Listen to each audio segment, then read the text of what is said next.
An amazing number of economists have extremely paternalistic ideas. They just want to tell people what to do. Asking the question why is central to research in labour economics. Instead of trying to tell people how to live their lives, labour economists are interested in understanding why people make economic choices that might not be in their own best interests. This is Nobel Prize Conversations, and you just heard David Card, the 2021 Economic Sciences Laureate, who was awarded the prize for his empirical contributions to labour economics. He shared the prize with Josuhua Angrist and Guido Imbens. David Card is Professor of Economics at the University of California, Berkeley. He started his academic path at a rural school in Canada with one big classroom where every row was a different year. And so that allowed me to skip a grade. I basically one year just moved over a row.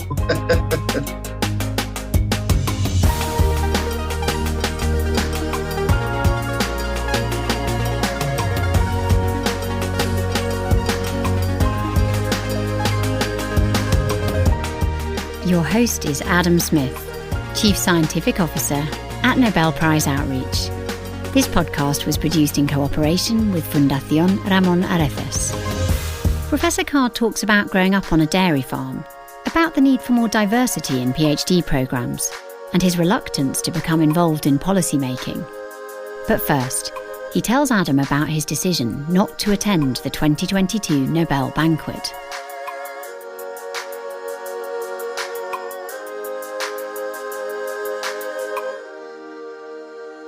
Getting a tuxedo, and neither my wife or I mean, that's just something we would dread. Yeah, it was just so not something that I'm interested in. Other people seem to like it, and that's fine. But that is really not my idea of fun. They sent us this book with this picture of a huge dinner, and there's all these people in really fancy outfits, and they're got giant table settings and stuff. And I think, oh, just kill me now. This is deeply refreshing to hear, but I must say you're right that people do love it. I suppose it's interesting to know why you feel like that. I don't really have anything to say to those kind of people, really, and they don't really know who you are or anything like that. So I don't know. I don't usually find it very fun. I guess it's too bad, but it's true. As I say, deeply refreshing. Let's talk about where you grew up. You grew up on a dairy farm in Canada. Mm-hmm. These days, that's quite an unusual place to come from, I suppose. What was it like? Well, sort of the very last of the family farm era, North America. It was already sort of coming to a close by, a few years after World War II. That area was settled right after the War of 1812. So huge numbers of people from southern England mostly moved to that part of Canada, often as indentured servants. So the original member of my family didn't have any money, but you could get your passage and then you'd work for somebody for a couple of years, clearing land or doing other kinds of jobs. And so after they did a certain amount of that, then they bought this property like in 1815 or 1820 or something. And it was all laid out in 100-acre squares. That's relatively small. That's like 45 hectares. Mm. So this has been your family property since then? This was the farm? Yeah. Mm-hmm. And over the time, there was like a little bit of, half of another farm added to it. And, some of the other farms were up to 200 or maybe 300 acres. And so people would have dairy herds of 35 or 40 cows up to maybe 100 cows, which these days is just, like below scale. The minimum sort of farm would be 400, maybe 350. And so there was many farms, and there was a rural school with in the area that had been built in the 1860s, maybe. It's still there, but at the time I went, it had big open room and 5 rows, and each grade was a row, which was good, because if you were a little advanced, by the time I got to first grade, I could read pretty well, and I could basically follow along, for our grade wasn't too interesting. Watch what were they doing second grade, third grade, you could kind of advance along. And so that allowed me to skip a grade. I basically one year just moved over a row. And then by 4th grade, then they closed that. and we went to a more modern school, with separate classrooms, and it was near a small city, and that was where the high school was. So the high school was quite good. I took Latin and pretty advanced math, turns out, by the 5 years of high school. So it was relatively good. Did it ever occur to you to stay on the farm and to be a farmer like your father and mother? Not really, no. My parents were pretty encouraging of most of the family getting on. I mean, I had 4 siblings and myself, and so if anybody was going to stay on the farm, it probably wasn't going to be me. I was relatively better at school. My father was one of a large family, and most of his older brothers and sisters all went to university. It was kind of, assumed that most of the people were going to leave the farm. It sounds sort of idyllic, being in the countryside, being surrounded by animals. Yeah, there's some pluses of it. I mean, both your parents are around, so you're kind of raised by both parents. Mm-hmm. That's nice. I would spend all my time with my dad and, learn how to take things apart, drive tractors by the time you were, 10 years old or something. And the kind of thing that would horrify, modern parents these days who won't let their children do anything until they're 30 years old.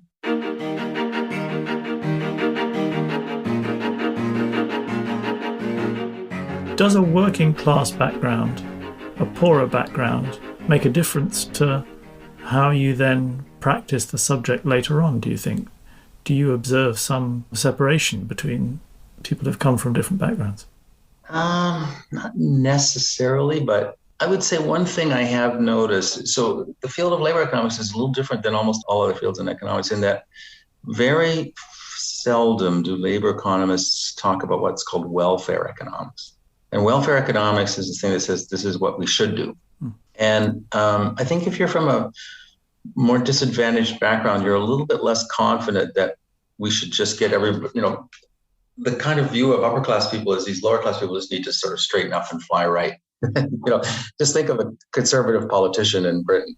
That's kind of the way that, these people, they need to just, stop drinking and, work harder and send their kids to the right schools and everything will be fine. There's a certain element of that sort of thinking in economics and especially in this welfare economics part.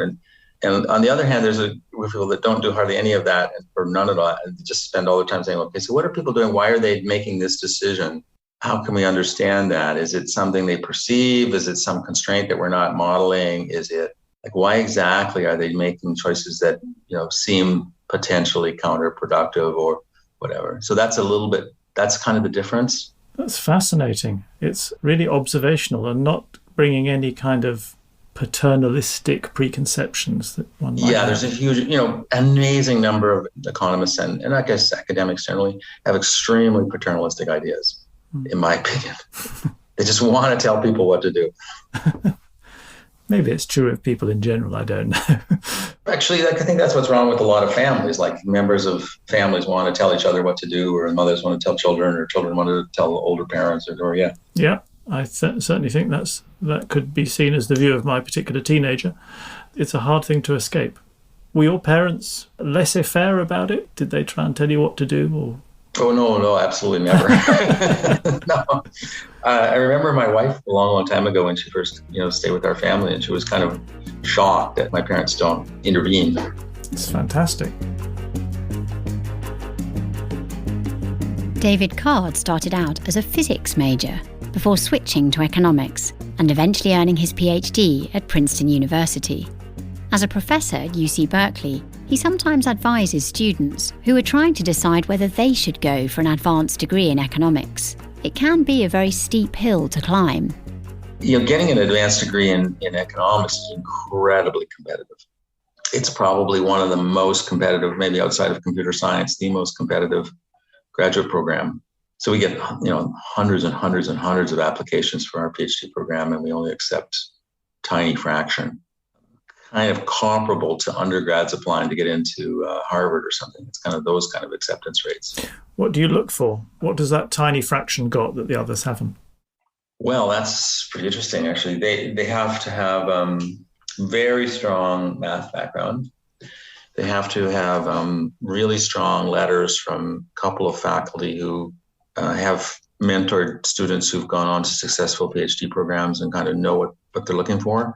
Usually that would involve the student doing some kind of original research. Oftentimes they submit an original research project. Sometimes those are pretty impressive.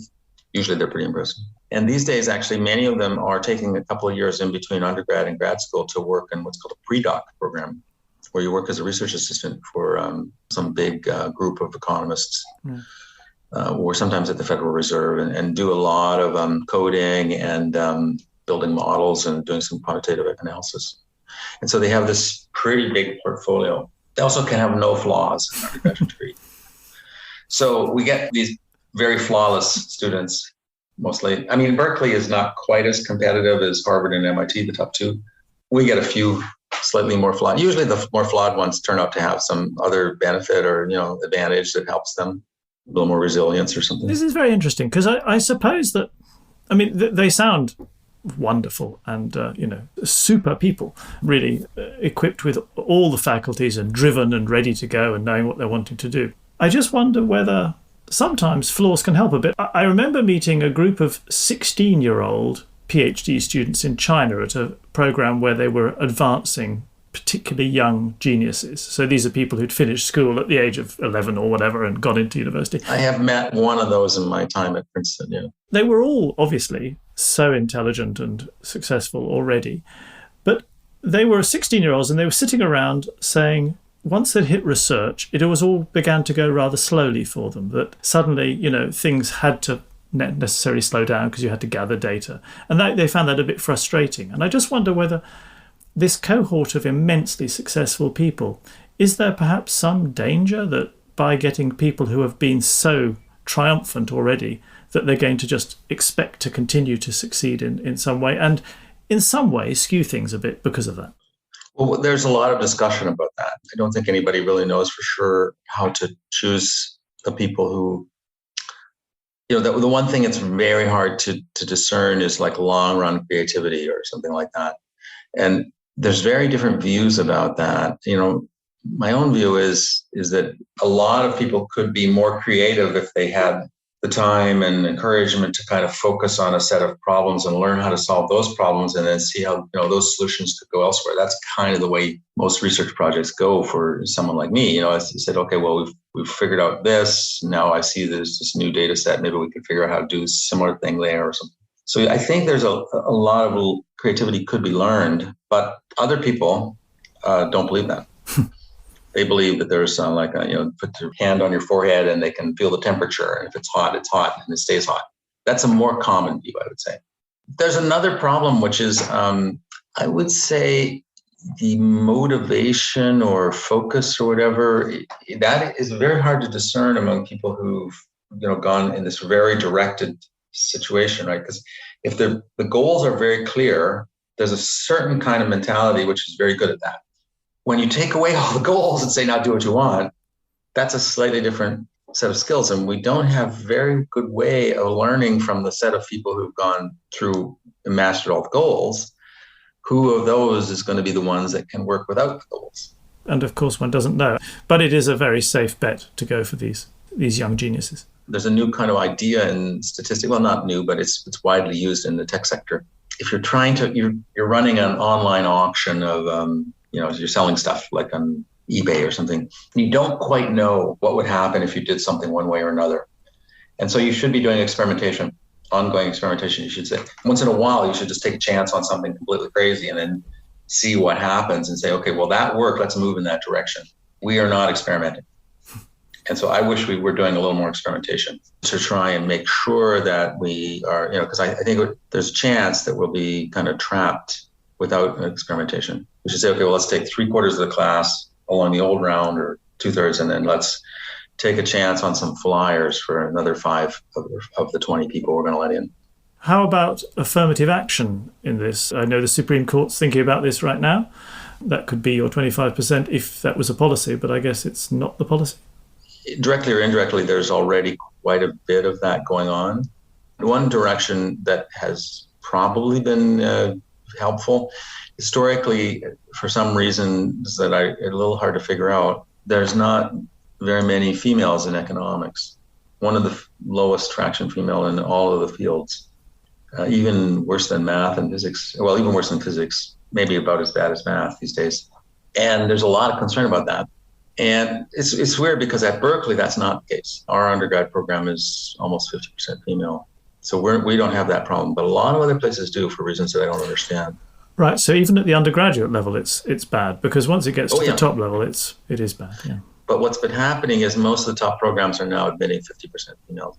Right. They're really committed to that. And they haven't really made announcements to that effect, but everybody kind of knows that's what's going on. And so that's probably going to change things in the ways that we can't completely foresee. Underrepresented minorities, that's a very difficult issue. The fraction of underrepresented minorities in economics is just, say African Americans is almost zero. It's basically 1 or 2 people in top programs per year coming out. It's really, really low. And that's a pipeline problem that goes way, way back. So, there's not very many African Americans at these elite schools where these perfectly jewel-like candidates are coming from, A. B, not so many of them are in economics. They're in other fields. And C, a lot of them, if they are really talented and so on, they're not necessarily thinking about going to graduate school, maybe go to law school or some other business. So Berkeley, a lot of underrepresented minorities, African-American kids go into the business school program. So given the conversation we were having just now about the possible difference in economists who come from working class versus non-working class backgrounds, can you extend that to say that it would probably be good for economics if people were coming from all sorts of diverse backgrounds? Well, so in the United States, and maybe probably elsewhere in Western Europe, people of African descent face a whole set of kind of discriminatory issues that are kind of hard to put your finger on that might influence and affect not just kids from lower SES families, socioeconomic status families, but even upper SES families. But to the extent we get, minority students in, applying and going on, a fairly large chunk of them are from pretty advantaged families. There are some exceptions, very notable exceptions actually, but most of them are, the children of successful academics, just like the white kids.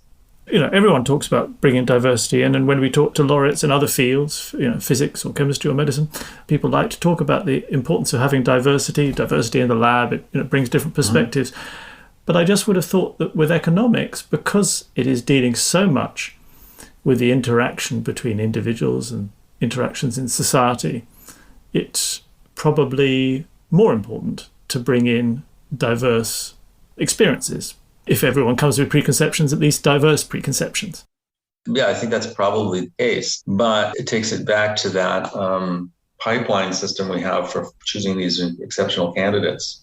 Yeah. If you're going to be someone who went to a really top school, had perfect grades all the way through, took all kinds of math, and found a mentor and worked on an independent research project and worked as a research assistant for them for a couple of years before you complete your bachelor's degree. That's the person we're talking about. Probably has a double major or triple major, like our best ones are triple majors in math, computer science, and economics. Okay, that's what we're looking for. Yeah. So the number of kids that are from any kind of disadvantaged background or minority kids or whatever, that's just such a set of hurdles. David Card's research career has focused on finding natural experiments in the real world, helping us understand societal developments. One example is his paper on the Mariel boat lift, a mass exodus where 125,000 Cubans emigrated to the US between April and October of 1980. Contrary to popular belief, his research showed that the boat lift had virtually no effect on wages or unemployment rates in the Miami labour market. The first step towards conducting a natural experiment is finding what David Card calls a strong source of credible identification. This means making sure there are reliable methods to prove a causal connection, for instance, between immigration and the labour market. We're trying to answer a causal question, and we're trying to find some way, some lever in the data or in the world that provides a fairly unambiguous answer to that if we do everything as credibly as we can. And so people are constantly looking for new ways, new techniques, new insights into sources of credible identification. And what we use this word identification to mean separate the causal effect from all those other correlation things that mess you up. If you say, well, X and Y are just correlated, we can't really say that X causes Y.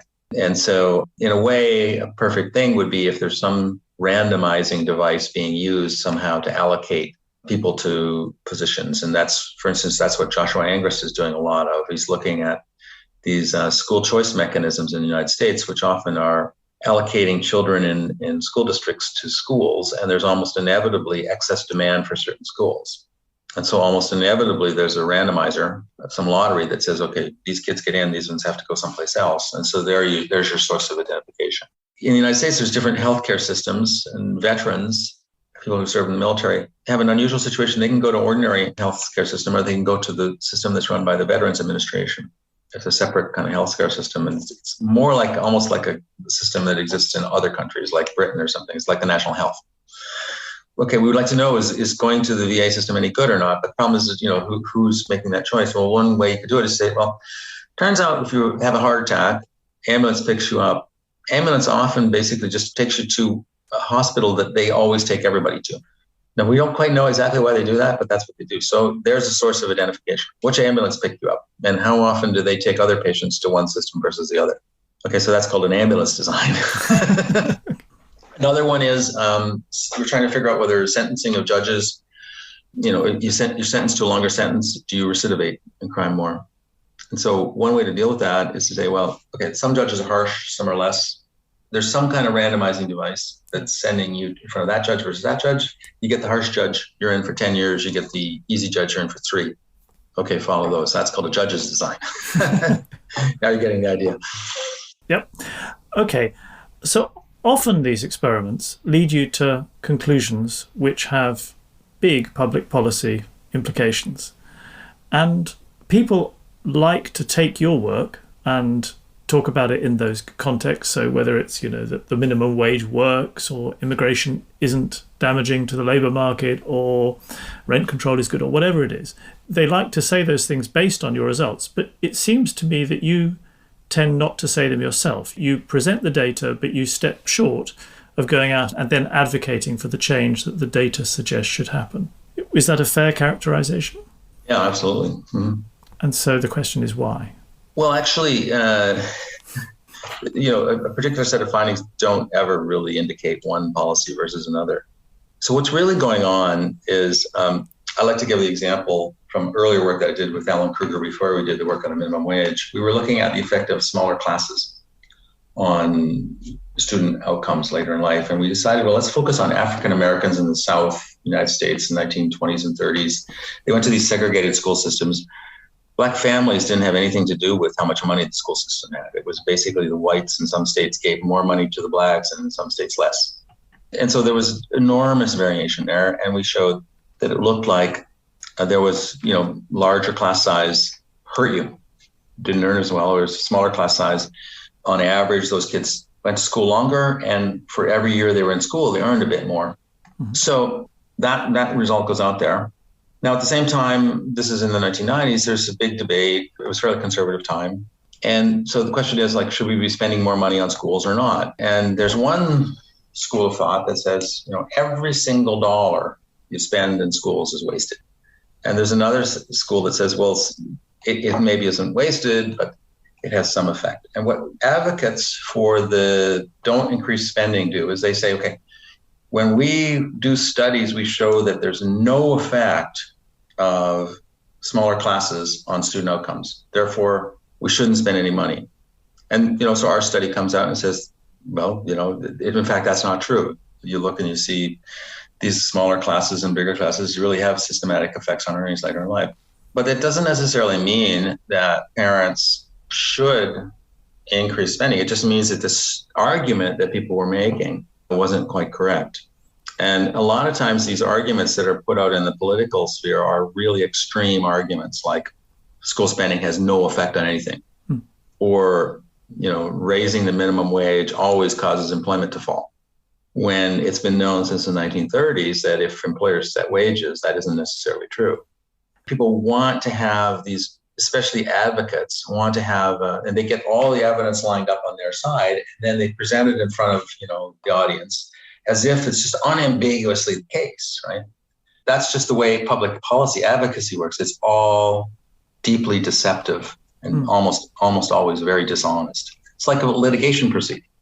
You've got the one side presenting their side of the story, and every single piece of evidence they present is their side of the story. I find that very objectionable. That's the way public policy is done in the United States. Every single policy, there's an advocate for and an advocate against. And I find that very disheartening. Deeply frustrating, just people taking extreme positions. But then that leaves you as a gatherer of evidence, a gatherer of information, and you have to be content to stop there and just hope that people will somehow see the sense. Well, to tell you the truth, I sort of give up on that. So work on immigration. I've been working on immigration for many, many years. And attitudes toward immigration have, in the last 30 years, have really shifted. For quite a long time in the United States, for instance, in the 1990s, there was kind of a pro-immigrant attitude, and there was a lot of illegal immigration coming into the United States. People were saying, okay, well, this isn't what we totally planned, but they're getting jobs, they're contributing to the economy. We kind of had a don't ask, don't tell. That's the way I call that policy, especially in places like California with the big agricultural sector, a lot of construction and so on. It was very widespread. And then for a variety of reasons, that's shifted. One of the major ones was 9/11. So after 9/11, the people got really worried about foreigners and stuff. And so I always say that the major victims of 9/11 were Mexican immigrants. Not that Mexican immigrants had anything to do with 9/11, but that's who really suffered. Yeah, so public policy goes up and down on the basis of, Donald Trump or something. What are you supposed to do about that? Nothing I can do about that. No, it makes sense. I understand the position, absolutely. It's a little bit unusual to be in possession of the facts, or certain facts in some cases, and then not just feel driven to use them to bang on somebody's door. Well, I think you're kind of overstating the reception of this, evidence. So you write a study, I wrote the paper on the Mariel boat lift in 1989 or 90 or whatever. It comes out in a very modest journal. I never presented the paper anywhere. People say, oh, that's kind of interesting, blah, blah, blah. Then for reasons that I don't fully understand, people start to pay attention to it, whatever. And then other people say, well, actually, that's all wrong. It's completely incorrect, And so there is never, in social science, there is never a piece of evidence that is completely decisive. Sure, but it's slightly humble of you to sort of say it's not that big a deal, because people do react to your work. You evoke a strong reaction in that people say, as you say, oh, it's not true. But the strength of the reaction indicates how powerful the information is, really. Well, yeah, I don't know. Kruger and I did all this work on minimum wages. We wrote a book in 1995. Princeton Press publishes the book. They try and do a big campaign and stuff, and they print a fairly large number of copies, which they never sold. It never got reviewed in the New York Times, or never got reviewed in the literary supplement or anything like that. So it didn't really have much impact. Now, after over 10 years, it started to have more of an impact, I guess. And, they did an anniversary study and stuff. But was that really because of our work, or was it because people's perceptions on the basis of other things have changed, and now we're providing the evidence that they want? That's the question you've got to ask yourself. Yes, it's complex. Yeah. Right. So your evidence might be of particular, type, and then the advocates on one side or the other, start to get interested and grab it and use it. But is that really a good thing? I'm not entirely sure. Hard to predict how things will be used, for sure. I wanted to ask you about what you do when you're not doing natural experiments, when you're not being an economist. What's your pastime? Well, we have a small property in Sonoma, and we go there every week, and we've got a big garden and try and take care of things. I've got a woodworking shop, which the last few years has been very tough, to tell you the truth. I was the chairman of my department. I was the president of the American Economic Association, and I was working a day a week for a tech company. So I had basically no time. Then I got the Nobel Prize thing, and I was like, oh my God. So I basically haven't had any free time for a few years. Gosh, that's hard. I'm sure all stimulating and productive, but it's hard not to have any time to yourself. Well, there wasn't much to do, right? Because it was COVID. Yeah. For the last 2 years. You can't really go in. What do you mean? Normally, my wife and I would try and go on vacation for 3 weeks or 4 weeks in Europe every spring. But the last couple of years, we haven't been able to do that. But a woodworking shop is somewhere you can retreat and do carpentry. True, but you need time. You don't want to go into a woodworking shop and be in a hurry. So, I've made a few projects, small things, frames and toys and stuff, but nothing major. What would be a major thing you'd make in the woodworking shop if you had time? Or a table or a bureau or we've got a fairly big yard and renovated that yard in the last couple of years. And so I need to make some outdoor furniture for it, which is kind of time consuming. You have to use slightly different techniques so that, some of the techniques you'd use for indoor furniture won't work for outdoor because it's exposed to the elements and gets wet and then dry. So you have to really think it through and follow different plans.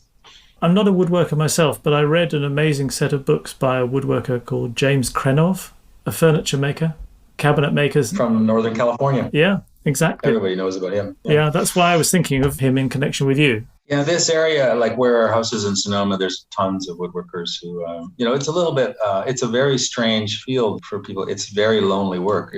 It's you and the wood. It's not a team project. That's one of the things that absolutely intrigued me about Krenov's books, because he describes that relationship with the wood and standing and just being with the wood until the wood tells him what to make out of it and all that sort of thing. Mm-hmm. Amazing. There's a house. There's another famous woodworker, James Malouf, and you can go and see his house. And he was just a master of taking a look at something and saying, okay, this is going to go this way, and I'm going to make a chair that has that bit of a curve in it that works perfectly. And his whole house is like that. The most amazing thing. Yeah. So that it's a special skill. Yeah. So I admire that kind of thing. I don't have that level of skill. I don't know. Maybe once I retire, maybe I could work a little bit. I'll never be a James Krenov. You could be a Krenov student. There's lots of Krenov students. Right. Yes. But on the other hand, anybody can go and stand with a bit of wood and just take time off being chairman of a department.